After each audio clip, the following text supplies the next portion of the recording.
35 number Gir Somnath જિલ્લા ભાજપ પ્રમુખના નામની અટકળોનો આજરોજ અંત આવ્યો છે। આજરોજ વેરાવળ જૂનાગઢ હાઈવે પર આવેલ અટલ હોલ ખાતે ભાજપની એક મહત્વની મિટિંગ યોજાઈ હતી, જેમાં રાજકોટના પૂર્વ સાંસદ મોહનભાઈ કુંડારિયા જિલ્લા ભાજપ પ્રમુખનું મેન્ડેટ લઈને આવ્યા હતા અને તેમના દ્વારા જિલ્લા ભાજપ પ્રમુખ તરીકે વ્યવસાયી ડોક્ટર એવા સંજય પરમારના નામની સત્તાવાર જાહેરાત કરાઈ હતી। ડોક્ટર સંજય પરમાર કે જેઓ વર્ષોથી ભાજપ સાથે ઘનિષ્ઠ રીતે સંકળાયેલ છે, તો વેરાવળ શહેર ભાજપ મહામંત્રી તરીકે પણ રહી ચૂક્યા છે અને અનેક સામાજિક સંસ્થાઓ સાથે પણ જોડાયેલ છે। ત્યારે તેમની પસંદગી ગીર સોમનાથ જિલ્લા ભાજપ પ્રમુખ તરીકે કરવામાં આવી છે। તો આજની આ મિટિંગમાં પૂર્વ સાંસદ મોહનભાઈ કુંડારિયા, ગુજરાત પ્રદેશ ભાજપ મંત્રી ઝવેરભાઈ ઠકરાર, પૂર્વ જિલ્લા ભાજપ પ્રમુખ મહેન્દ્રભાઈ પીટિયા, માનસી પરમાર સહિત જિલ્લાભરમાંથી અગ્રણીઓની હાજરી જોવા મળી આવી હતી।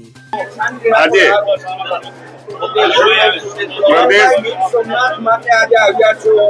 શું આપે જાહેરાત કરી અને ભાજપના જે કાર્યકરો છે એમાં કયા પ્રકારનો ઉત્સાહ જોયો? ખાસ કરીને પ્રદેશ ભારતીય જનતા પાર્ટીના માધ્યમથી આખા ગુજરાતની અંદર જિલ્લાના નવા પ્રમુખોની વરણી અને સંરચનાની કામગીરી આજે ને આવતીકાલે પૂર્ણ કરવાની છે। એમાં પ્રદેશના પ્રતિનિધિ તરીકે મને આજ ગીર સોમનાથની જવાબદારી આપવામાં આવી હતી। પ્રદેશનું પાર્લામેન્ટરી બોર્ડે જે નામ નક્કી કરેલું હતું મને બંધ કવરમાં આપવામાં આવેલું હતું।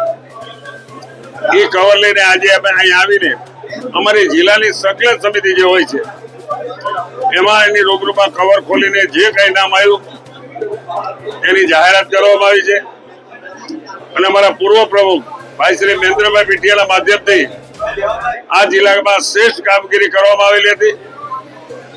તો પાર્ટીના નિયમોને આધીન કે નવા કાર્યકર્તાઓને તક મળે, નવા કાર્યકર્તા પણ કામ કરતા થાય અને જૂના કાર્યકર્તા એને સહકાર આપે, એને ધ્યાનમાં રાખી ડોક્ટર સંજયભાઈ પરમારના નામની વરણી કરવામાં આવી છે।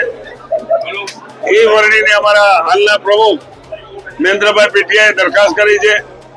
અમારા બધા મહામંત્રીઓને ટેકો જાહેર કર્યો છે અને આવેલા તમામ તાલુકા કક્ષાના કાર્યકર્તાઓ આ નામને સહજથી વધાવી લીધું છે।